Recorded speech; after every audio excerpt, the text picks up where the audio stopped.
5월달 우리 가정의 달을 맞이하면서 우리 모든 성도들의 가정에 예수 그리스도의 이름으로 큰 축복이 임하기를 축원합니다. 오늘 예배의 초청이었던 시편 128편은 하나님을 경외하는 사람들의 가정에 하나님이 약속하시는 그 축복의 말씀을 선포하고 계십니다. 2절은 먼저 생업의 축복을 얘기하시는데, 내 손이 수고한 대로 먹을 것이라. 당연한 것 아닌가? 내 손이 땀을 흘려 수고한 열매를 먹는 거 당연한가? 근데 우리가 살고 있는 세상은 죄로 망가지고 타락한 세상이다 보니까 사람들이 열심히 땀 흘리고 수고하지만 그 땀의 열매를 먹지 못하는 경우가 많습니다.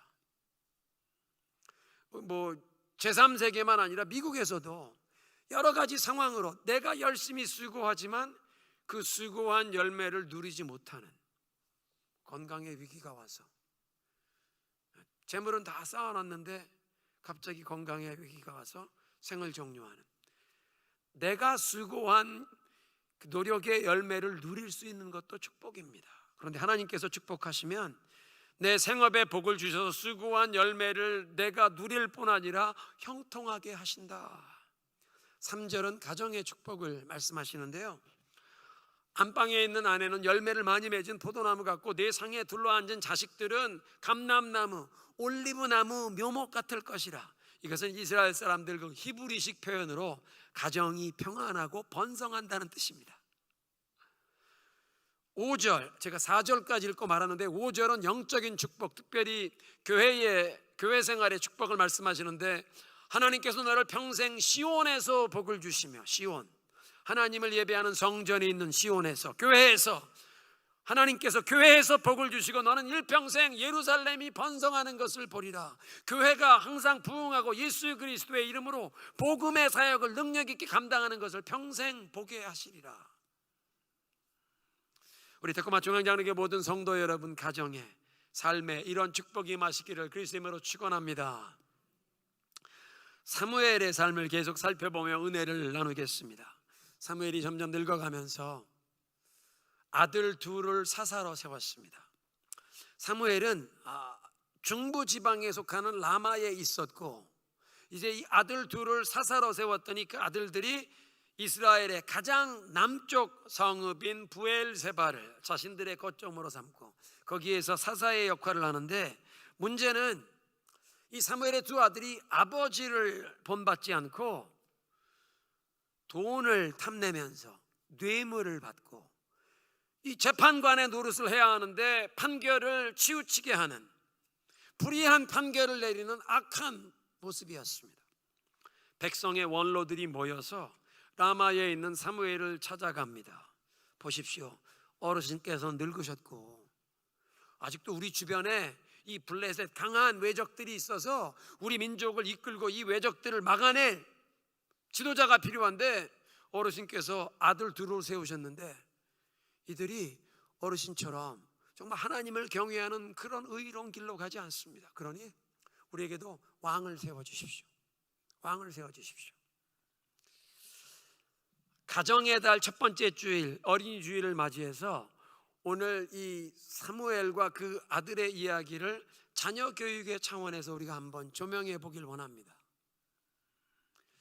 지금 사무엘의 두 아들들이 그 훌륭하고 경건한 아버지의 그 모습을 따라가지 않고 탐심에 눈이 어두워서 돈을 받고 뇌물을 받고 재판을 치우치게 하는 불의한 일을 하는 것 때문에 온 나라에 문제가 생긴 상황인데, 사무엘이 있던 라마와 이 아들들이 재판관으로 사사로 일하던 부엘세바가 이 남쪽 제일 아래 먼 거리에 있어서 아버지 사무엘이 지금 아들들이 어떻게 행동을 하는지 그걸 상황을 알 수 없는, 감독을 못하는 상황입니다.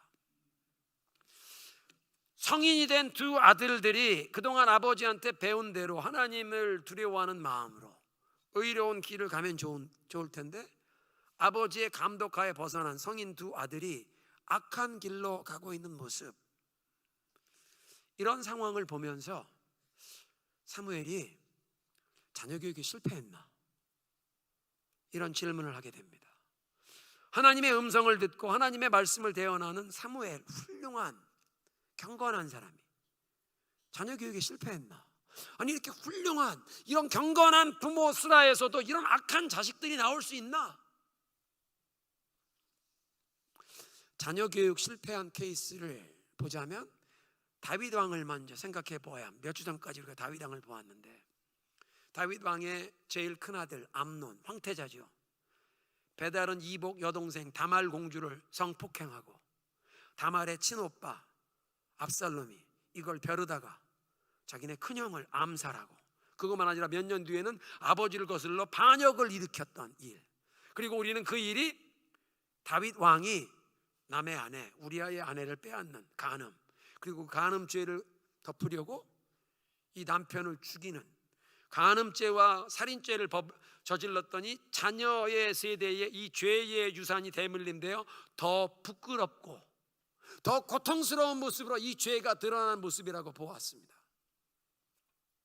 그러나 못된 아들 말고 다윗의 뒤를 이어 왕이 되었던 솔로몬을 보아도, 솔로몬이 처음 출발할 때는 겸손하게 하나님의 지혜를 구하는 그런 좋은 왕이었던 것 같은데, 시간이 흘러가면서 워낙 다윗이 나라를 부강하게 세웠더니 솔로몬 때에는 주변에 있는 모든 나라들이 자기네 공주를 솔로몬과 정략 결혼시켜서 사돈지간 맺고 수많은 나라 공주들이 다 솔로몬에게 시집이 옵니다.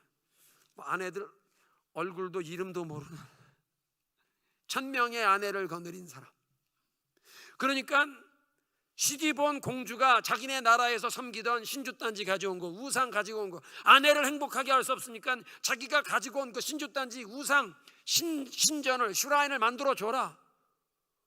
아니 여호와 하나님의 이름으로 일컬음 받을 도성 예루살렘, 성전이 있는 이 도성에 어떻게 우상의 신전을 지어줄 수 있나? 우상의 신전을 예루살렘에 지어줬습니다. 올바른 신앙에서 벗어났습니다.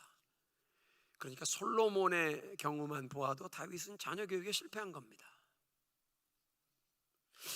아니 왜 다윗이 자녀 교육에 실패했을까? 다윗의 성장 배경을 보면 왜 그가 아버지의 역할을 제대로 할 수 없었을지 좀 이해가 가는 부분이 있습니다.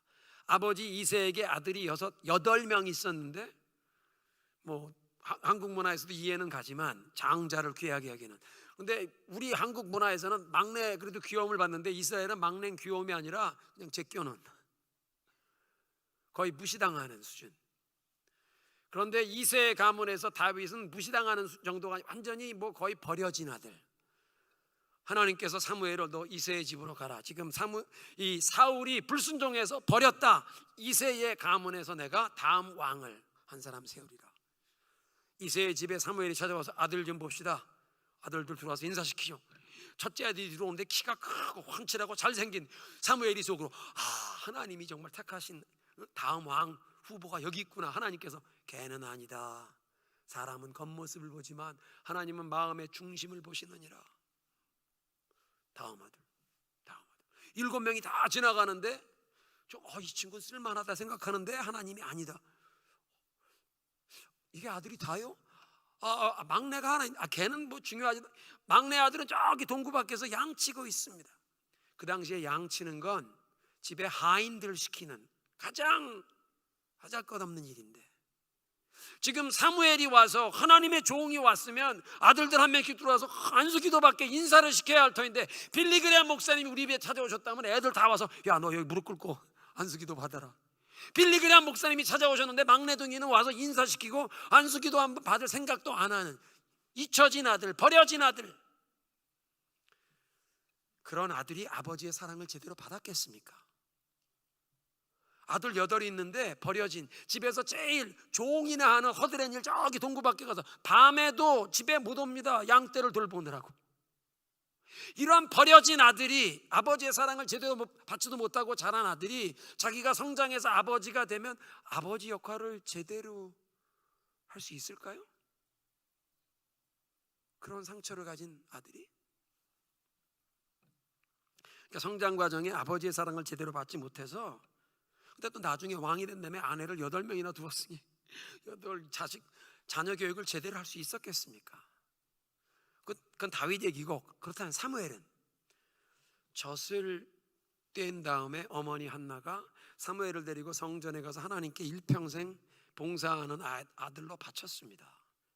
그리고 아버지 어머니는 집으로 돌아갔는데, 그러니까 사무엘은 그때부터 친아버지 엘가나가 아니라 엘리 제사장 스라에서 자라면서 엘리 제사장이 아버지의 역할 모델, 롤 모델입니다.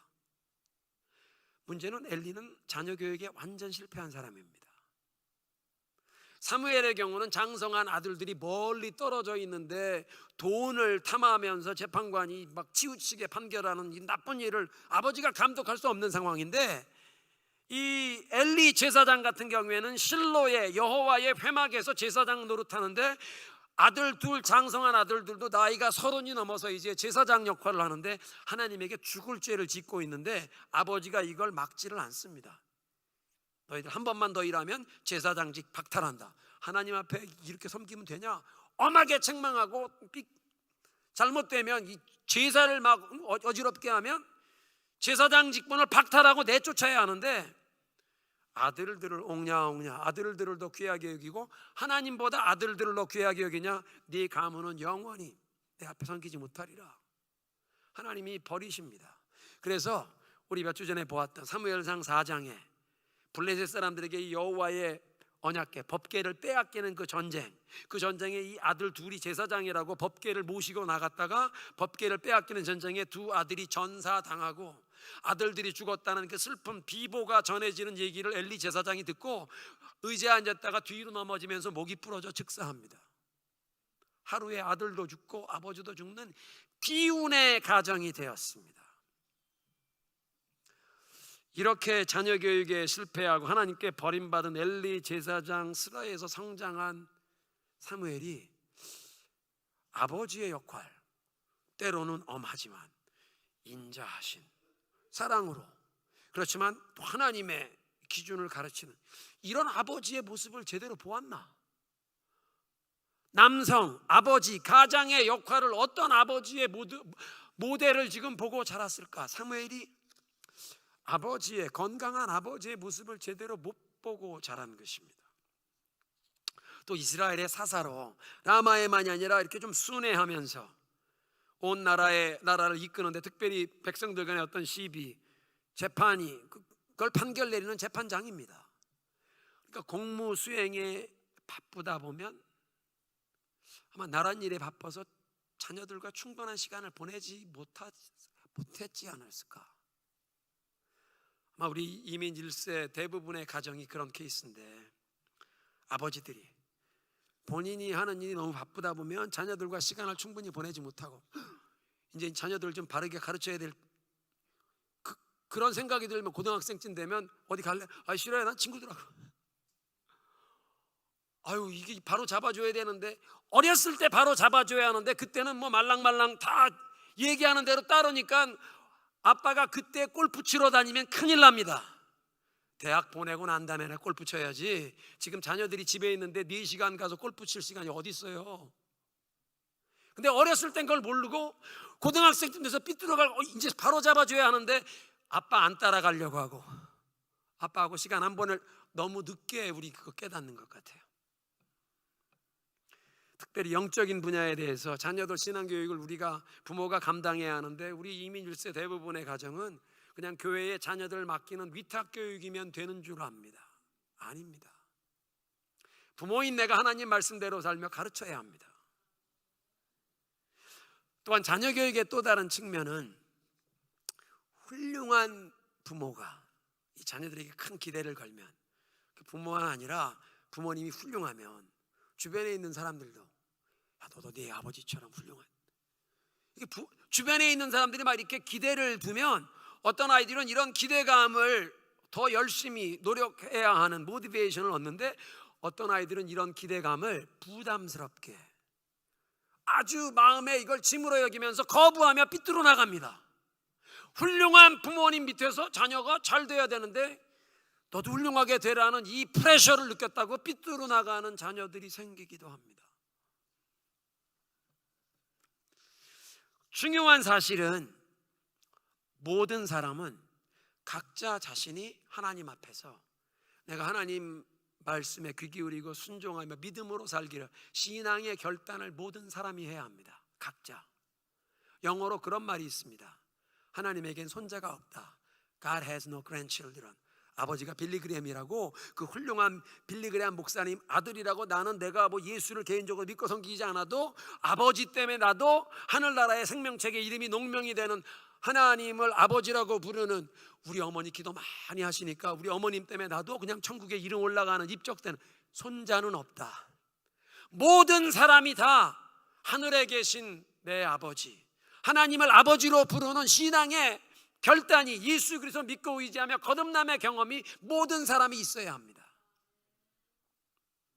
지난 주일 저희가 유아 세례 받았던 청소년 3명이 여기서 입교식을 하고, 이 입교식을 하는 건 어린 나이에 예수 그리스도를 믿는 그 부모님 때문에 물세례를 베풀지만, 자기가 10몇 살이 되면 나도 예수님 말씀 믿고 의지하며 주님 따르겠습니다, 자기 입술로 신앙 고백을 해야 합니다.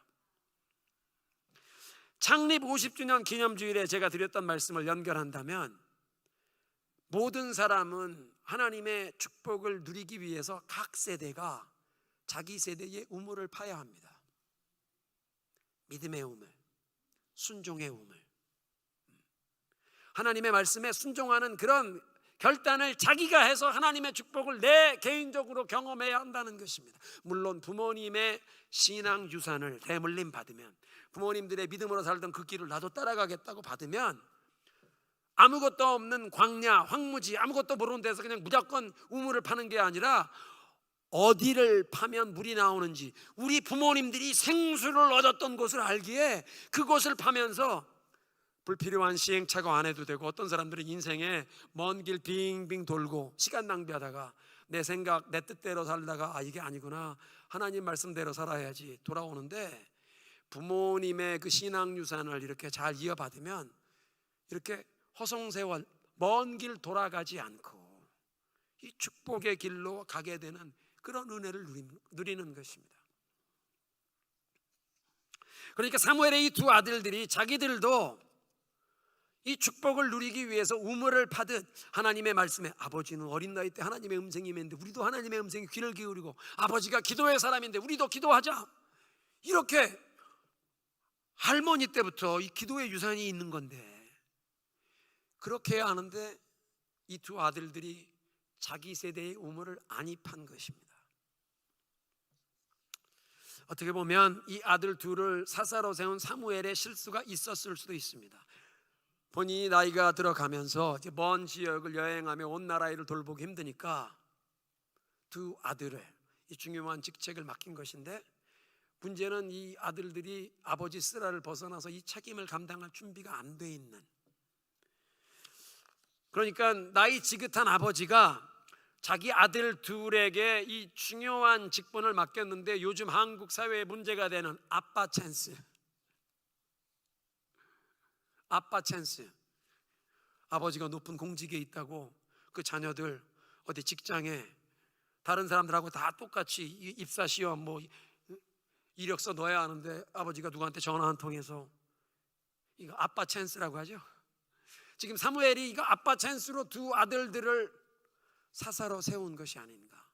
그때까지는 사사는 항상 하나님이 누구를 지명하여 부르시고 카리스마틱, 성령의 이 능력과 같은 은혜가 임해서 이 블레셋을 또는 미디안을, 하나님의 백성들을 건지는 이 놀라운 하나님의 능력이 임해야 했습니다. 사람이 누구를 사사로 세운 적이 없습니다. 그런데 사무엘이 두 아들들을, 자격 없는 아들들을 사사로 세웠다가 문제를 일으킨 것입니다. 오늘 본문을 통해 분명하게 보게 되는 사실은, 훌륭한 경건한 부모님 슬하에서도 악한 자녀가 나올 수 있다는 것입니다. 그리고 장성한 자녀들의 잘못된 선택에 대해서 그 모든 책임을 부모에게 돌릴 수 없다는 것을 기억해야 합니다. 모든 사람은 일정한 나이가 되면 그때부터는 자기의 행실에 대해서 하나님 앞에 책임을 져야 하는, 영적인 도덕적인 책임을 져야 하는, 이걸 도덕적 책임성, moral accountability라고 하는데요. 이스라엘 사람들, 유대인들은 아이가 12살이 되면 남자아이는 바미츠와, 그 바미츠와 의식을 하는데 12살이 되면 전 세계 어디에서 이 아이들이 자라건 히브리어로 성경을 최소한 신명기 6장 들으라 이스라엘 여호와 그 하나님은 오직 한 분이, 그거를 히브리 말로 읽도록 암송을 해야 하는데 최소한 이 히브리 글을 읽을 수 있도록 훈련을 시켜서 12살이 되면 회당에 모이면 이제 랍비디 둘러서 있으면 얘 앞에 두루마리를 펴면 신명기 6장을 읽는 겁니다. 히브리 말로 떠듬떠듬거리면서 읽어야 합니다. 이게 좀 여유가 있는 집은 이 아이를 데리고 친척들 다 데리고 이스라엘로 비행기 타고 가서 예루살렘 성전터가 있던 통곡의 벽 앞에서 다 쓰고 이 두루마리를 펴고 거기서 신명기 6장을 읽는 것입니다. 바미츠바. 그 바미츠바의 뜻은 뭐냐 하면 이제부터는 네가 읽는 이 율법의 말씀에 대해서 순종하느냐 불순종하느냐 책임을 하나님 앞에 네가 져야 한다. 12살 된 아이가 이제부터는 하나님 말씀에 순종할 것이 불순종하든지 그 영적인 책임 네가 하나님 앞에 네가 져야 한다. 영적인 성인식입니다. 엘리 제사장은 자녀 교육에 실패해서 온 가문이 버림받은 그 두려운 모습을 사무엘이 지켜보았기 때문에 아마 자기 두 아들들은 바르게 키우려고 노력했을 것입니다. 그래서 사무엘에 대해서는 하나님께서 이 두 아들들이 악한 길로 가는 것에 대해 책망하신 게 없습니다. 성인된 자녀들이 이 악한 길로 가는 것에 대해서 지금 사무엘에 대해 하나님이 책망하신 게 없다. 이게 사무엘 책임이 아니라는 뜻인데, 오늘 이 말씀을 통해 여러분 가운데 방황하는 자녀들을 위해 수십 년 기도해 오신 어머니들이 좀 마음의 위로를 얻으실 수 있길 바랍니다. 그런가 하면 또 그렇게 기도하시는 여러분들의 기도를 통해 하나님이 그 아들을, 그 자녀를 회개하고 주 앞에 돌아오게 하셔야죠. 처리된 자녀의 잘못된 모습에 대해서 부모가 전적인 책임을 지는 게 아니다. 그런데 동시에 우리는 부모의 삶의 모습이 자녀들에게 지대한 영향을 끼치는 것을 압니다. 가장 기본적으로 부모가 열심히 성실하게 일을 하면 가난을 대물림하지 않고 자녀들이 인생에 좀 미천이 될 수 있는, 재정적인 뒷받침을 될 수 있는 뭔가를 물려주지 않습니까? 유산.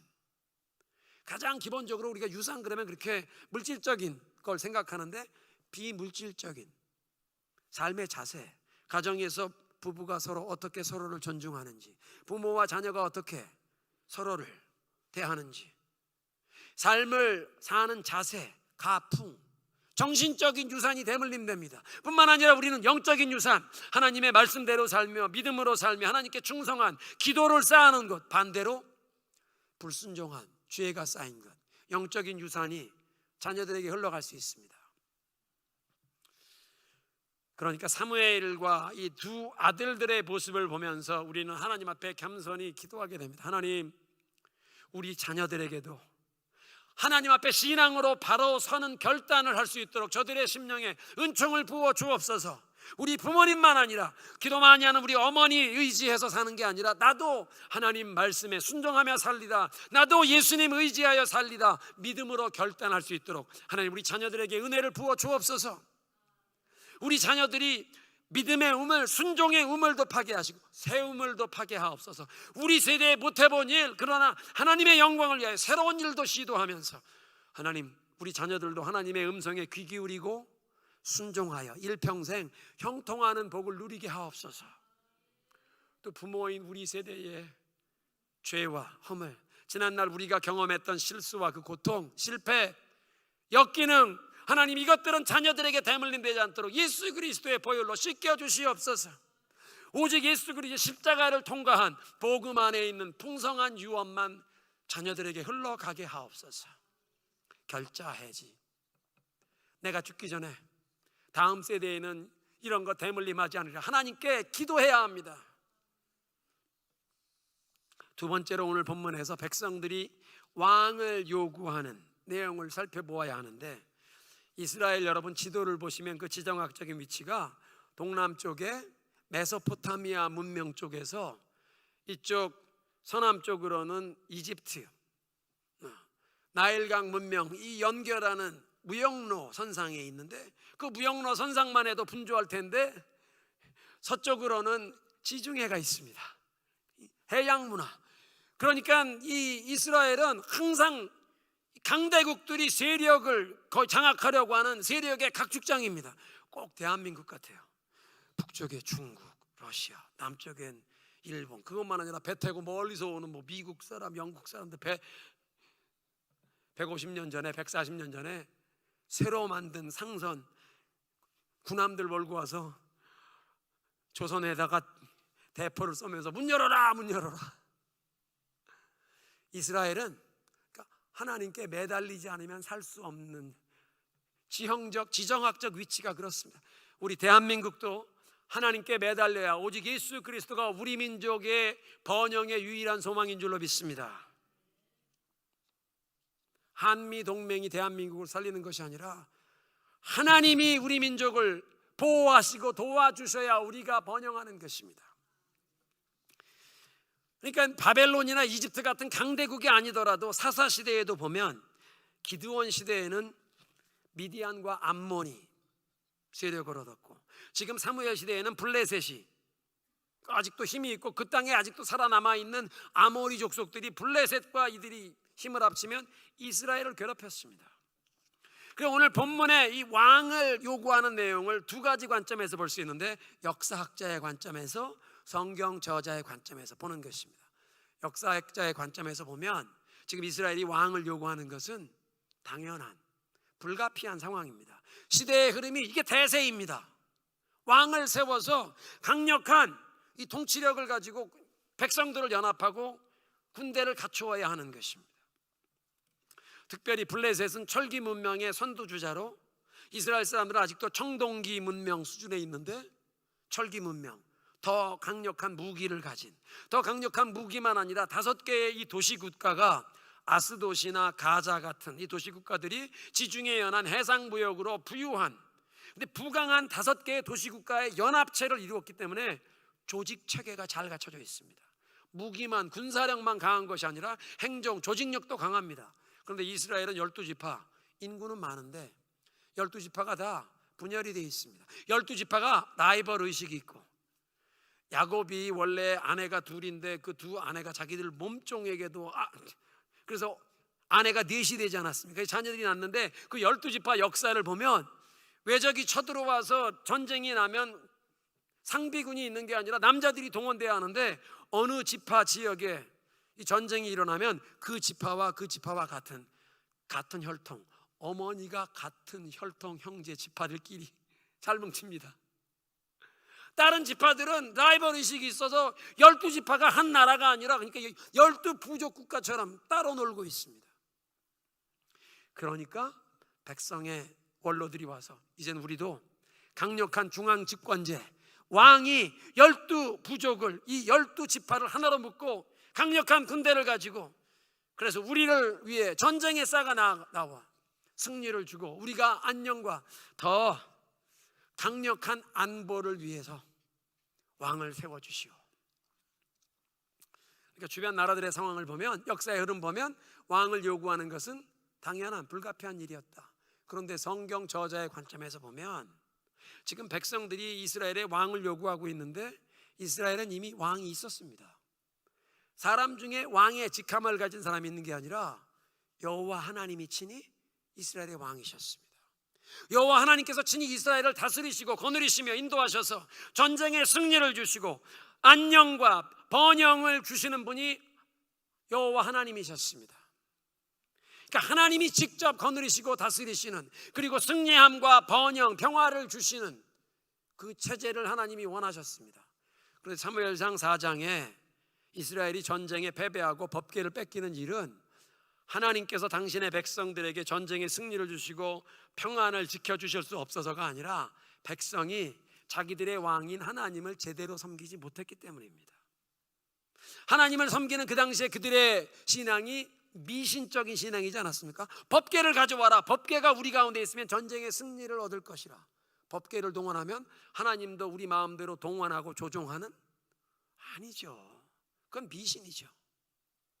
그런데 지난주에 우리가 설교에 우리가 본 것처럼 이런 미신적인 신앙 가지고 법궤를 빼앗겼다가 하나님께서 당신의 영광스러운 이름을 이 우상을 섬기는 이방 민족들 가운데 스스로 그 영광을 지키셔서 법궤는 돌아왔지만 하나님께 아직 돌아오지 않은 백성, 하나님을 섬긴다고 하면서도 우상도 섬기고 있는 백성들, 그런 모습 때문에 블레셋의 전쟁 패배하고 20년 동안 한 번도 이겨본 적이 없어 짓눌려 사는 것입니다. 그러니까 그런 상황에서 백성이 왕을 요구하는 것은 하나님 없이도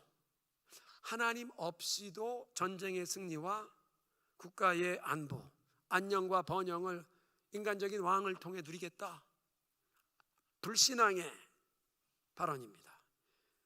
그래서 이 요구를 사무엘이 하나님께 기도했더니, 그들이 너를 버리는 게 아니라, 너와 네 아들들을 국가 지도자로 버리는 게 아니라 나를 거부해서 내가 친히 왕인 것을 거부하는 거다.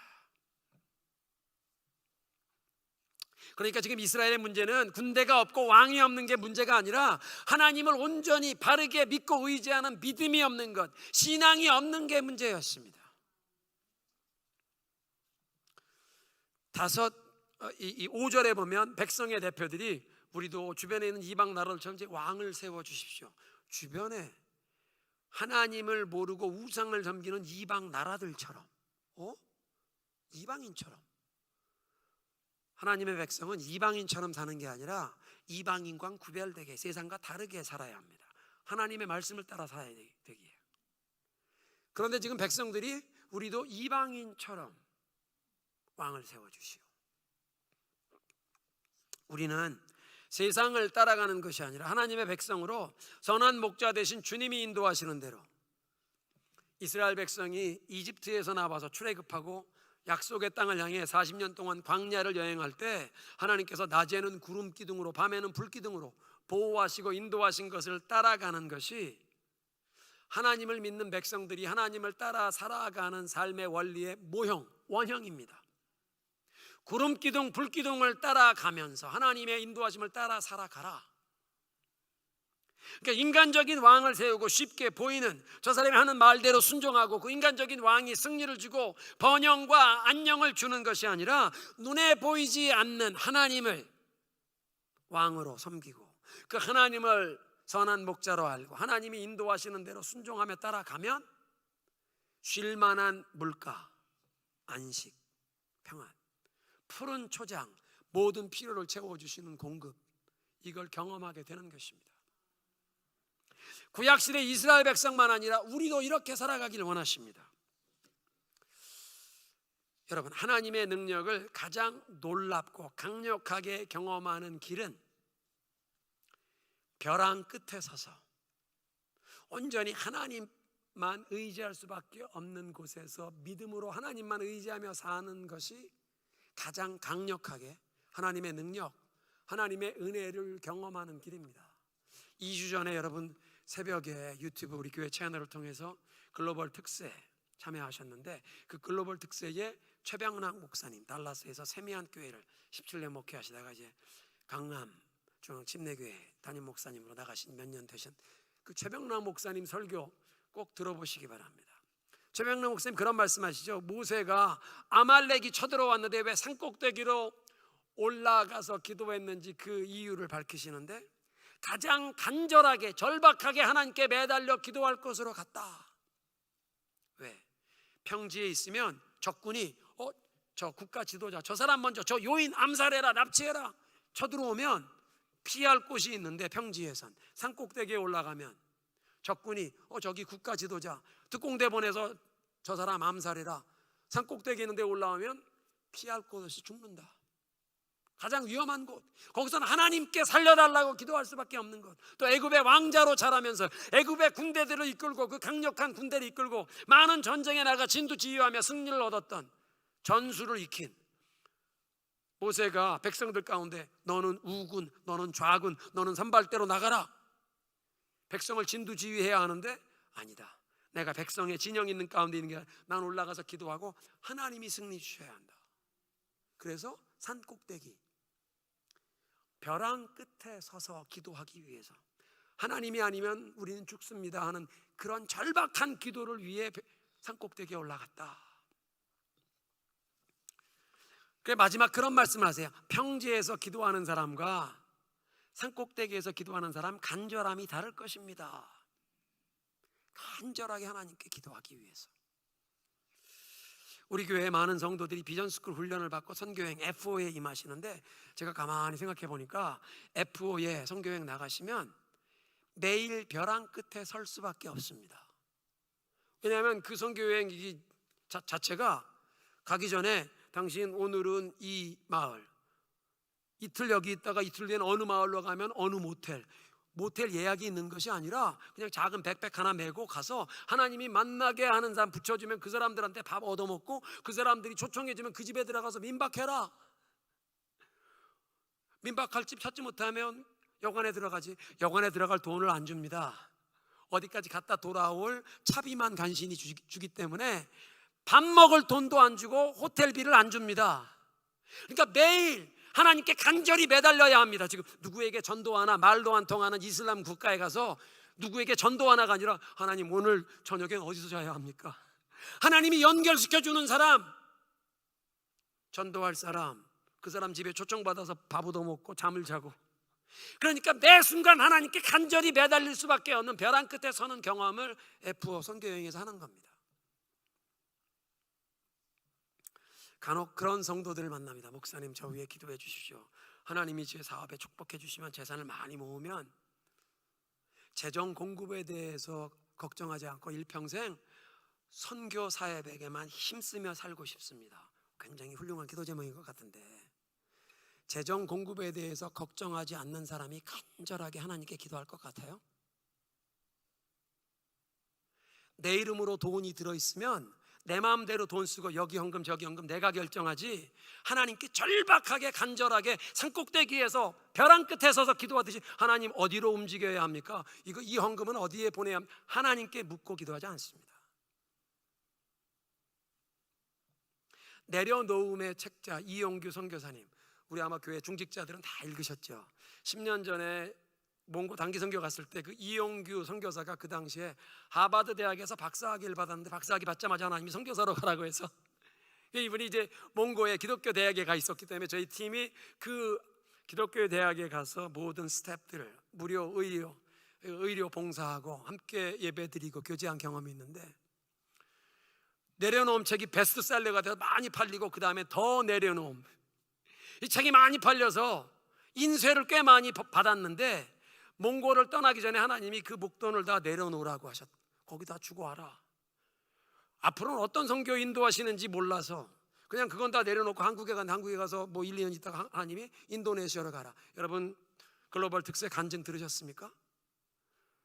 이 이슬람권 국가에 가서 기독교 대학을, 종합대학을 세워야 하는데 건물도 없고 학교 법인도 없는데 이걸 만들어야 하는, 법인을 만들려면 건물이 있어야 하고 학교 건물을 지으려면 법인이 문서가 있어야 하는 이상한 제도, 하나님만 바라보고 그걸 만들어야 하는데 돈 한 푼 없이 이거 학교를 세워야 하고, 교수들 봉급 줄 수도 없는데 박사학위 있는 사람들 외국에서 영어로 하는 기독교 대학을 세우려니 와야 하고, 이 건축을 어떻게 진행하게 되는데 5억의 빚을 다음 주에 공사 진행되는 만큼 지불해야 하는데 갚을 돈이 없는데 그때 그 몽고에서 그 목돈 있었으면 이런 때라. 하나님 그거 왜 그때 다 거기 두고 오게 하셨어요? 네 돈 쓰면서 네가 생색내는 게 아니라 이건 하나님이 하시는 거다. 기억나십니까? 하나님이 5억 빚을 갚을 길이 없는데 너 좀 웃으면서 이 일을 감당할 수 없니? 웃으면서 5억 빚을 이번 주 토요일에 결제해야 하는데 이거 하나님이 하신다. 한 번도 만나본 적이 없는 분이 한국에서 집 팔고 이거 하나님이 여기 바치라고 하십니다. 그 선교사에게 보내고 15억인가 건축을 하나님이 공급하시는 하나님의 방법, 하나님의 타이밍으로. 여러분 열매 있는 하나님께 쓰임받는 이 일을 하시는 분들이 내가 돈 쌓아놓고 하는 경우 못 보았습니다. 다 매일매일 하루하루 만나를 받게 하듯 간절하게 하나님께 벼랑 끝에 서서 매달려 기도하게 하듯 하면서 하나님께 묻고 하나님께 받고 인도함 따라 순종하며 하게 하십니다. 선교 사역만 아니라 이게 그리스도인의 삶에 살아가는 모습입니다. 광야와 같은 이민 여정, 낮에는 구름 기둥으로 따가운 햇볕에서 가려주시고 밤에는 불 기둥으로 그 주위에 보호하시고 인도하시는, 그걸 매일매일 그 하나님과 교통하며 따라가야 합니다. 내가 쌓아놓고 내 쌓아놓은 거 그걸 의지하는 게 아니라 하나님을 의지하며 매일매일 만나를 공급받듯 하나님과 동행하며 살게 하십니다. 말씀을 정리하겠습니다. 하나님의 종이었던 사무엘의 두 아들들이 악한 사람들이 된 것을 보면서 우리는 하나님께 간절히 기도합니다. 하나님, 우리 자녀들 각자 나도 예수님을 따라가리라, 주님 말씀에 나도 순종하리라 결단할 수 있도록, 우리 자녀들이 하나님 앞에 바른 신앙으로서는 결단할 수 있도록 하나님 우리 자녀들에게 은혜를 주옵소서. 믿음의 우물, 순종의 우물, 새 우물을 파게 하시옵소서. 하나님의 음성을 들으며 하나님의 인도하심 따라가서 쉴만한 물가에 평안한 안식, 푸른 초장의 풍성한 공급을 일평생 경험하게 하옵소서. 또 부모인 나, 우리 세대의 지난날 그 실수, 허물, 그 잘못 때문에 경험했던 고통, 우리의 그 시행착오, 우리 가문 안에 잘못된 이 대물림대에 내려오는 이 죄와 역기능의 유산은 예수 그리스도의 십자가의 보혈로 청산되게 하시고 자녀들에겐 대물림되지 않게 하옵소서. 청산되게 하옵소서. 예수님의 십자가를 통과한 복음 안에 있는 축복된 유언만 흘러가게 하옵소서. 자녀교육의 차원에서 기도 제목입니다. 두 번째, 눈앞에 보이는 왕이 우리를 승리를 주고 번영과 안녕을 주는 게 아니라 눈에 보이지 않는 하나님, 그 하나님을 나의 선한 목자를 알고 따라가면, 구름기둥 불기둥 어떻게 따라갑니까? 몇 주 전에 말씀드린 것처럼 하나님의 음성을 어떻게 듣느냐? 말씀과 기도를 통해 성령이 마음속에 주시는 그 말씀에 순종하면서 따라가면 쉴만한 물가의 안식, 참된 평안, 푸른 초장의 풍성한 공급을 경험하게 하실 줄로 믿습니다.